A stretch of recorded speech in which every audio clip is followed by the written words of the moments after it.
নমস্কার, আমার নাম বিদ্যা। আর আমার নাম সার্থক। বাচ্চাদের উচ্চশিক্ষার জন্য হোক বা নিজের বাড়ি তৈরি করার জন্য, নতুন ব্যবসা শুরু করার জন্য হোক বা যানবাহন, ট্রাক্টর বা কৃষিকাজ, জীবনের কোনো না কোনো সময় আমাদের ঋণ নেওয়ার প্রয়োজন হতে পারে। এই অংশে আমরা একজন দায়িত্বশীল ঋণ গ্রহীতার জন্য মনে রাখা গুরুত্বপূর্ণ বিষয়গুলি বুঝতে পারব।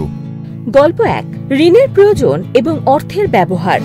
রমার বন্ধু মিনা একটি সেলাই মেশিন কেনার জন্য ঋণ নিচ্ছিল।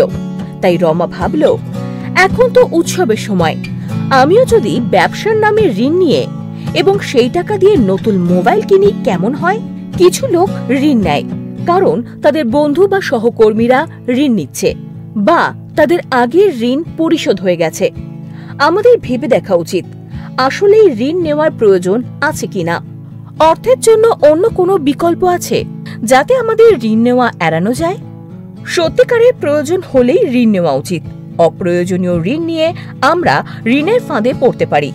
আমাদের যদি ঋণ নিতেই হয় তবে আমাদের প্রয়োজন অনুযায়ী শুধু ততটুকুই নেওয়া উচিত। উচ্চ ঋণের পরিমাণে উচ্চ সুদও দিতে হয়। সতর্ক না হলে আমরা উচ্চ সুদের বোঝায় ভারগ্রস্ত হয়ে যেতে পারি। এজন্য ঋণ নেওয়ার আগে আমাদের আয় ব্যয়ের বিষয়ে সঠিকভাবে পরিকল্পনা করা উচিত। স্বাভাবিক মাসিক খরচ ও ঋণ কিস্তির কারণে এখন প্রতি মাসে বেশি অর্থের প্রয়োজন হবে। একইভাবে আমাদের কেবল সেই জিনিসগুলোর জন্য ঋণ নেওয়ার চেষ্টা করা উচিত যা আরো আয় উপার্জনে সহায়তা করতে পারে, যেমন ব্যবসার সম্প্রসারণ, সন্তানদের লেখাপড়া ইত্যাদি। ঋণের টাকা পাওয়ার পর সেই টাকা বুদ্ধিমত্তার সঙ্গে ব্যবহার করতে হবে।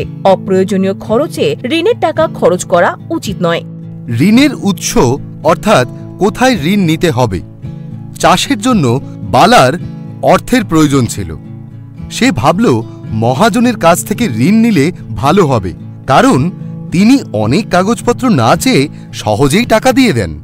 ব্যাংক এবং মাইক্রো ফিন্যান্স সংস্থাগুলি ভারত সরকার দ্বারা প্রতিষ্ঠিত রিজার্ভ ব্যাংকের নিয়ম অনুসরণ করে, তাই তাদের কাছ থেকে ঋণ নেওয়া নিরাপদ। মহাজন এবং স্বর্ণকারদের কাছ থেকে ঋণ নেওয়া উচিত নয়, কারণ তারা খুব বেশি সুদ নেয়। এমনকি যদিও আমরা দ্রুত ঋণ পাই বা আমাদের মাসিক সুদের পরিমাণ কম বলে মনে হয়, কিন্তু আমরা পুরো টাকা পরিশোধ করার সময় দেখতে পাব যে আমরা অনেক বেশি টাকা পরিশোধ করে ফেলেছি। গল্প 3, কার জন্য ঋণ। মালার ছোট ভাইয়ের দোকানের জন্য টাকার প্রয়োজন ছিল, কিন্তু সে ঋণ পেতে সক্ষম হয়নি। তাই সে মালাকে বলল তার নামে লোন নিতে এবং সে কিস্তি দিয়ে দেবে। মালা ভাবল বড় বোন হিসেবে তার নামে ঋণ নিয়ে ছোট ভাইকে সাহায্য করাই সঠিক কাজ হবে। সম্পর্ক যাই হোক না কেন, আমাদের সর্বদা নিজের জন্য ঋণ নেওয়া উচিত।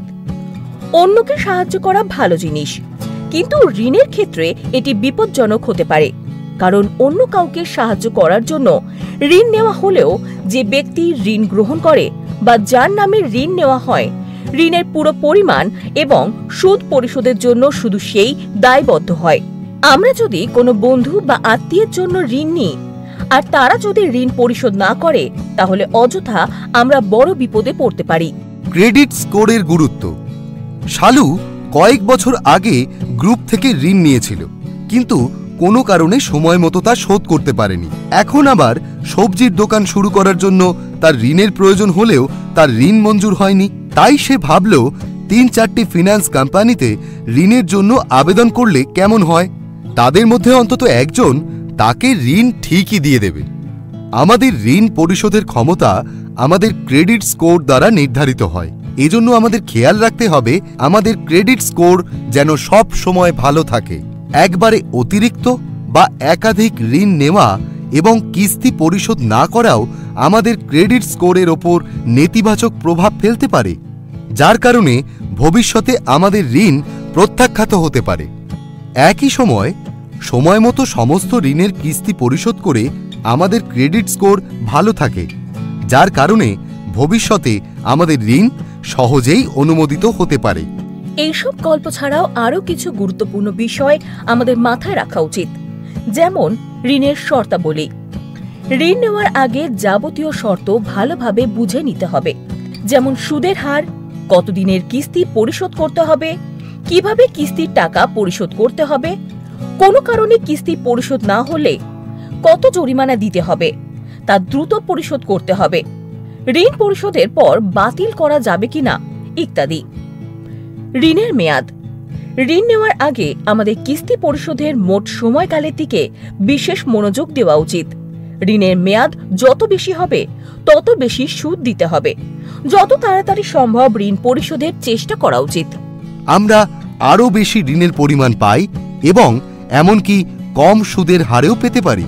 ঋণ আবেদনের জন্য প্রয়োজনীয় কাগজপত্র বা নথি সাধারণত আধার কার্ড, প্যান কার্ড ইত্যাদি নথির প্রয়োজন হয়, তবে কিছু ক্ষেত্রে এগুলো ছাড়াও আরও কিছু ডকুমেন্টস চাওয়া হতে পারে, যেমন বাড়ি বা সম্পত্তির দলিল। আমাদের এই নথিগুলি সাবধানতার সঙ্গে যাচাই করার পরেই জমা দেওয়া উচিত। এছাড়াও ঋণ অনুমোদিত হওয়ার পরে আমাদের কিছু নথি যেমন রসিদ, ঋণ কার্ড ইত্যাদি দেওয়া হয়, যা আমাদের ভবিষ্যতে যে কোনো ব্যবহারের জন্য নিরাপদে রাখা উচিত। সুতরাং এই অংশে আমরা শিখেছি যে ঋণ নেওয়া সহজ হতে পারে, তবে ঋণ নেওয়া আমাদের দায়িত্ব বাড়িয়ে তোলে। তাই যত দ্রুত সম্ভব ঋণ পরিশোধ করে ঋণের ফাঁদে পা না দেওয়ার পদক্ষেপ নিতে হবে। এই অংশে এইটুকুই। পরের পর্বে আমরা আরো কিছু গুরুত্বপূর্ণ বিষয় সম্পর্কে জানব। ততক্ষণ পর্যন্ত নমস্কার।